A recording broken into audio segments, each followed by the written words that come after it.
Welcome back to the deep dive. Today we are undertaking a truly monumental task. We really are. We're charting the landscape of constitutionalism in India, and we know the sources you provided are incredibly dense. I mean, they're philosophical, Yep. historical. Deeply complex, they lay bare the very scaffolding of how the world's largest democracy, governs itself. It is a colossal subject. And our mission today is absolutely critical. We're going beyond just summarizing a legal structure. Right. We need to pull out the essential insights, those surprising little nuggets that define the spirit behind the law. Yeah. We want to show how a nation of over 1 billion people tries to run on this engine of limited government. Okay, let's unpack this immediately, because the sources demand we get a foundational distinction right up front. Yes. If we miss this, the entire discussion just collapses. We have two terms that sound interchangeable, but they are worlds apart. The Constitution versus constitutionalism. We have to treat these as separate, though, related concepts. Let's start with the Constitution. This is the means, the tool.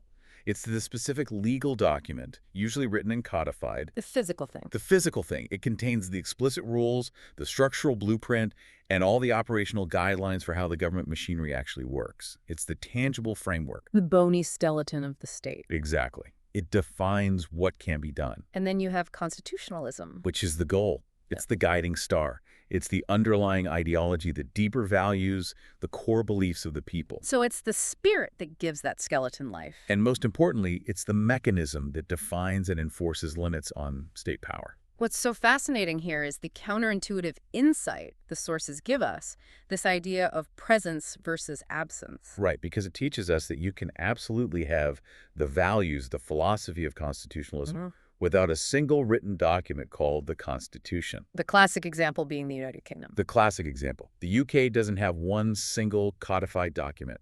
It runs on a mix of statutes, common law, deep-seated traditions. But the ideology is there. The ideology of limited government is pervasive. The restraint on power, the respect for rights, it's all there, even without that one singular piece of paper. But the truly terrifying insight that drives this point home is the inverse. A country can have a beautifully drafted, fully written constitution, the document is there, and yet completely lack constitutionalism. Just think about 20th century history. I mean, Germany under the Nazi regime is the stark, horrifying example. They had a structure. They had a structural framework, they passed laws, but the ruling power was functionally unlimited. It was arbitrary, cruel, unfair. The document was just window dressing. Exactly. The ideology of limited, rights-respecting governance had entirely vanished. It proves that the paper itself offers no protection if the political spirit is totalitarian. So if the written document alone is just paper, and state power is inherently vast, which it is, why do we need this whole philosophical layer? Why do we need constitutionalism? Because state power is, by its very nature, incredibly strong. It's extensive, and it's binding on every citizen. And if it's left unchecked? It will inevitably become arrogant. The government risks moving from acting like a servant of the people to acting like a master. So constitutionalism is a defense mechanism. It's fundamentally a defense mechanism. It imposes rules, procedures, ethical boundaries that force rulers to stay within their designated bounds. It ensures they remain accountable. That sets the stage perfectly. So if it's our defense, let's move into segment 1 and dive deep into that philosophical foundation, the intellectual architecture behind limited government. The essence, as you say, is built on trust and boundaries. It starts with a basic societal trust that political power can be managed. And it won't be misused. Right. But that trust has to be earned and maintained by binding power with clear, enforceable rules and rigorous procedures. So this goes beyond just hoping for the best. It's a structured political belief system. It is. It operates on that core maxim we often hear. Yeah. Limited government is the best government. It's the rule of law, not the rule of men. Absolutely. The system strives for stability, for predictability. You want a framework that works no matter who is in office today. And the scholar W.G. Andrews was very precise in defining two specific ways constitutionalism imposes limits. This is an important distinction. Okay, let's detail those. They cover both what government can't do and what it must do. Precisely. First, you have prescribed powers. Think of these as the negative constraints. The red lines. The red lines. Things the government is officially and explicitly forbidden from doing. These are often your thou shalt not clauses in a Bill of Rights establishing boundaries the state can never cross. So those are the outright prohibitions. What's the second type? The second are prescribed procedures. These are the required specific ways the government must act when it does use its power. So it's not enough for an action to be legal, the process has to be fair. That is exactly. It covers due diligence, legal steps, mandates for transparency. Prescribed powers define the domain of action, and prescribed procedures define the quality of that action.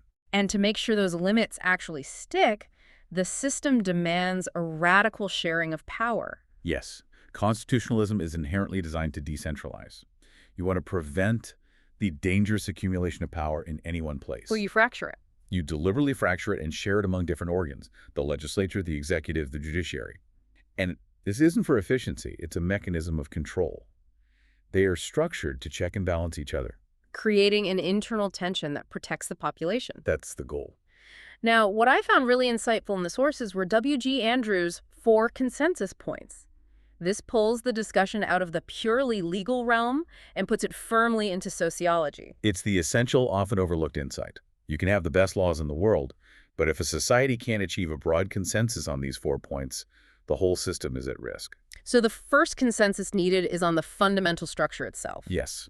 Do the vast majority of people actually accept the basic form of government? Do they agree that a federal democracy or a parliamentary republic is the right way to organize society? If major segments are constantly trying to overthrow it, Then the system is inherently unstable, no matter how good the Constitution is. the second consensus point builds on that, the rule of law. This is more than just having laws. It's the shared societal belief that the system is non-arbitrary, That it's fair. predictable, and fair. The people have to believe that the system operates by established rules, not just the shifting whims of political leaders. Okay, third is about the future. Consensus must exist on the broad goals. What does the nation collectively want to achieve? Are there shared values on economic development, welfare, security?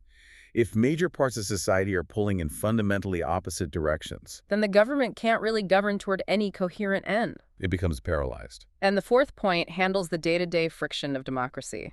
Policy matters.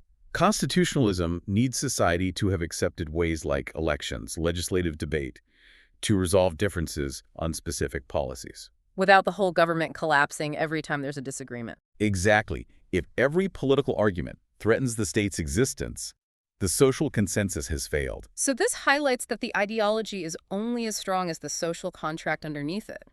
But let's shift from the philosophical to the cold, hard, functional principles. The mechanics required for the system to actually run. This moves us into structural requirements. Carl J. Friedrich, a giant of political theory, emphasizes one thing above all else. Which he calls the division of power. Correct. For Friedrich, this is the most essential element. It's the practical mechanism that ensures fair play and forces government responsibility, no matter what the system looks like on the outside. And Karl Lowenstein gets even more granular. He lists 5 operational requirements for a system to be successful in practice. These are the real nuts and bolts. First, differentiation. Assigning distinct, separate tasks to different state organs. The process of governing has to be segmented. Second, cooperation. You need built-in mechanisms like checks and balances to make sure these different organs work together. And don't just obstruct one another. Third, and this is crucial for stability, deadlock prevention.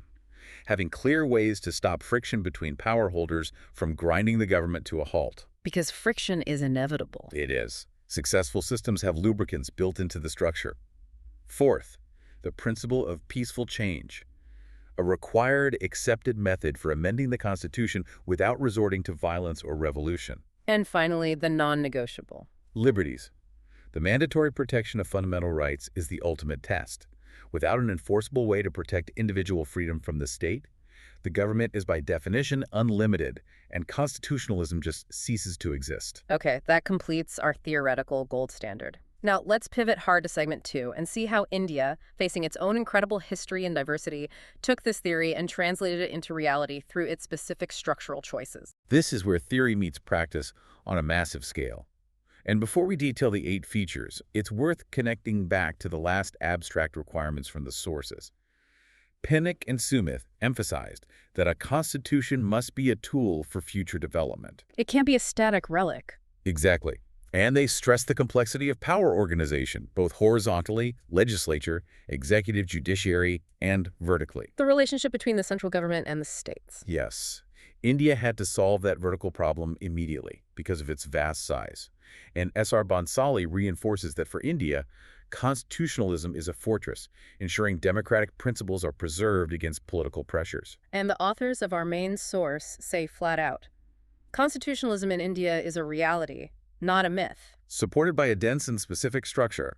Let's start with Feature 1, the obvious starting point. Feature 1, the written constitution, the enormous bony skeleton that gives the government stability. And let's not undersell the scale here. At its adoption, it was the world's largest written constitution. 395 articles, 22 parts, 8 schedules. It's a work of staggering complexity. But the crucial part is the source describes it as a living text. It's not locked in a time capsule. It continually grows and evolves through amendments and, maybe even more powerfully, through judicial decisions that reinterpret its meaning for modern challenges. Okay, Feature 2, the choice of government structure. Parliamentary democracy. India explicitly chose the UK model, not the US presidential one. And this choice profoundly defines the relationship between the branches. The people rule through their representatives, and the key mechanism here is collective responsibility. Meaning the executive, led by the prime minister, is continuously responsible to the legislature. To the Lok Sabha, the lower house. This is a core difference from the US, where the president has a fixed term. In India, the executive must constantly maintain the confidence of the majority of the legislature. And if they lose that confidence, they must resign. It creates this direct and rapid chain of democratic accountability. Feature 3 is the realization of that theory we just discussed. The rule of law. And the source anchors this in A.V. Dicey's classic interpretation. It has 3 core tenets. First, no person can be arrested or punished unless they've broken a specific established law. No arbitrary punishment. None. The second is absolute equality before the law. Every single person, from the prime minister to a common citizen, is subject to the same law in the same ordinary courts. No special privileges. And the third defines where rights come from. Rights are not gifts from the government. They are established and safeguarded by the ordinary law of the land itself. These 3 rules are the absolute guarantee against tyranny. Which brings us to Feature 4, maybe the single most essential expression of limited government, fundamental rights. Modern constitutionalism demands this. India put these rights squarely in Part 3 of the Constitution, making them legally enforceable. But the source gives a crucial historical warning here. Yes, that rights on paper are not enough. You look at France in 1791, they had the Declaration of the Rights of Man. But then came the Reign of Terror. Exactly. The rights were ignored. The lesson is that the intent behind implementation must be genuine. So what are the key rights India protects? Essential liberties. The right to equality, fundamental freedoms like speech and assembly, freedom of religion, and crucially, the right to constitutional remedies itself. Meaning you can go straight to the highest courts if your rights are violated. It makes the courts the ultimate protector. Okay, now Features 5 and 6, which are about the mechanics of that power. Separation of powers, checks, and flexibility. The separation of powers is key. It's built on James Madison's idea that ambition must be made to counteract ambition. Office should check office. Right, so the 3 branches, legislature, executive, judiciary, are designed to be semi-autonomous, each with its own domain. But they're also interdependent. This is where checks and balances kicks in. Precisely. You see it constantly in Indian governance. The judiciary exercises judicial review over laws. The legislature can impeach judges. And the executive appoints the judiciary. This constant internal interdependence is the engine that prevents any one branch from becoming supreme. Feature 6 addresses the need for change. The Constitution is flexible, yet has an inviolable basic structure. This is India's unique and globally significant contribution to constitutional law. The Constitution can be amended under Article 368. It's not rigid. But that flexibility is not absolute. No. And this is where the famous basic structure doctrine comes from, born out of the Kesavam-Dandahari case in 1973. The Supreme Court's ruling. It ruled that while Parliament can amend any part of the Constitution, it cannot alter the core basic structure. Things like judicial independence, the rule of law, secularism. It's a profound safeguard. It prevents a temporary political majority from destroying the essential democratic soul of the republic. And we see its flexibility in key amendments, right? Oh, absolutely. The 42nd Amendment added socialist and secular to the preamble. The 44th corrected some of the excesses of the emergency period. The 73rd and 74th decentralized power to local governments. And a huge economic one recently. The 101st Amendment, which brought in the goods and services tax, the GST, it shows a document constantly adapting to reality. Now to the last two major pillars, features 7 and 8, federalism and the independent judiciary. Feature 7, the federal form, was not really a choice. It was an absolute necessity. Because of India's immense diversity. You have a continent of nations. A unitary, centralized state would have been impossible to govern. It likely would have collapsed. The structure itself is often called quasi-federal, though, leaning toward the center. That's a key tension. It's defined as a union of states, meaning states can't secede. And power is divided between the center and the states using 3 detailed lists. The union, state, and concurrent lists. Right. The union list covers things like defense, where only the center can legislate. The state list has things like local policing. And the concurrent list is where both can legislate, which creates inherent friction and cooperation. And managing that friction requires a referee. It does. Which brings us to the final pillar. Feature 8, the ultimate bedrock of enforcement, the independent judiciary. The Supreme Court is at the apex. The design ensures the executive cannot interfere in the appointment or tenure of judges. True judicial independence. And this judiciary isn't just a referee. It acts as the supreme guardian of the federal structure and, most importantly, of fundamental rights. Using its 2 main tools. Judicial review, the power to strike down any law or action that violates the Constitution.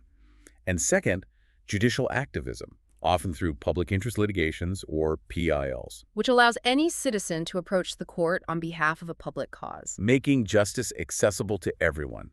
The judiciary becomes an active partner in governance, safeguarding the spirit of the document. That is a staggering achievement. 8 massive pillars on a deep philosophical grounding. But every system faces challenges. Let's shift to segment 3, the global challenge and India's path forward. It's essential to look at the shadows. I mean, let's go back to Carl Friedrich. He worried decades ago that constitutionalism was losing its vitality worldwide. Even in established Western democracies. Because institutions were failing to keep up with modern pressures. And these challenges manifest powerfully in India, often amplified by the sheer scale of the country. But before we dive into the weaknesses, the sources point to some genuinely positive developments, some real maturation in the democracy. They do. First, institutional trust. Look at the election machinery. The Election Commission is widely seen as objective and impartial. And the high voter turnout validates that. It shows public faith. People clearly believe their vote counts. And that trust leads to voter maturity. Yes, the sources note voters are slowly moving beyond just rhetoric. They are beginning to judge parties on verifiable governance performance. Or results. On tangible results. That transition is the hallmark of a maturing democracy. That maturation, however, is being tested by weaknesses that the source says demand drastic reform.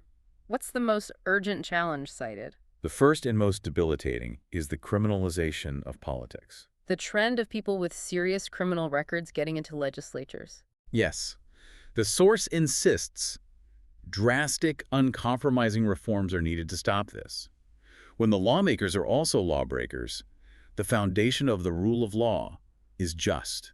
It's damaged. It degrades the quality of debate and policy. And even for those who are clean, there's an issue of capacity. India needs competent, educated ministers to effectively lead the vast bureaucracy. And what about the conduct of Parliament itself? The source is quite critical.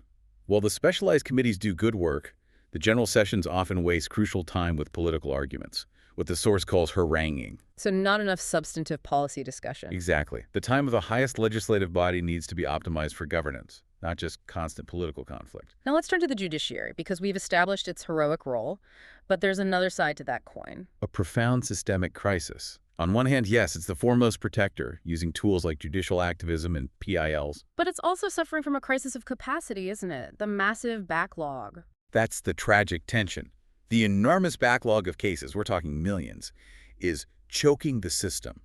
It perfectly embodies the phrase, justice delayed is justice denied. If rights are enforceable, but it takes a decade to get a ruling, they become theoretical for the common person.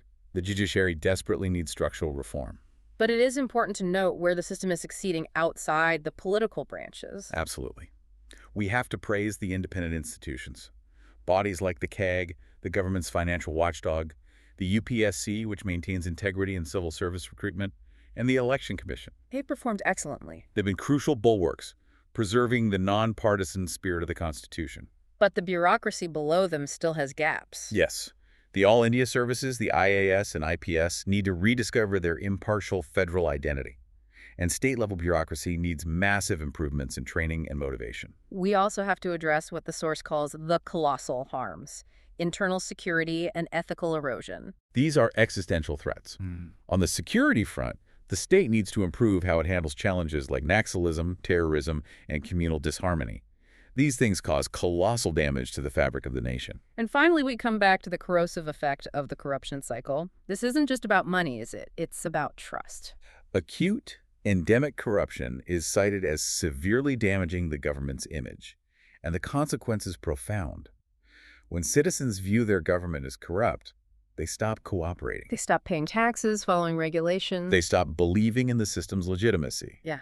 And that erosion of public faith is the direct antithesis of constitutionalism. So we've covered the philosophy, the structure, the challenges. What is the definitive path forward? The ultimate solution, the sources insist, lies outside government. It lies with the citizens. The way forward requires citizens to become active stakeholders in nation building. Not just passive recipients. Exactly. Yeah. Restoring ethics, demanding accountability, rebuilding trust, these are essential. Constitutionalism can't survive on law and structure alone. It needs a vigilant, ethical citizenry committed to its values. That brings our deep dive full circle. We started by defining constitutionalism as the ideology of limited government, built on the trust that power won't be misused. And we saw how India implemented this with unique features: the living text, the basic structure doctrine, its quasi-federalism, and the vital independent judiciary. Then we ended on the critical challenges: criminalization of politics, the judicial crisis, and the acute corruption that erodes that very foundation of trust. The ultimate measure of a mature democracy isn't the beauty of its founding document, but the governance performance it actually achieves. So what does this entire analysis mean for you, the active stakeholder? If constitutionalism relies fundamentally on maintaining trust that power won't be misused, and we know that pervasive corruption has severely damaged that trust, how do you mandate ethical behavior when the system itself has become cynical? What structural or ethical mechanism beyond mere law or judicial review can effectively ensure that citizens truly maintain their status as active stakeholders and reverse the acute damage caused by that cycle of corruption? That is the profound and necessary question to mull over long after this discussion ends. A vital question for the future of any great republic. Indeed. Thank you for joining us for this deep dive into the heart of India's governing philosophy. Until next time.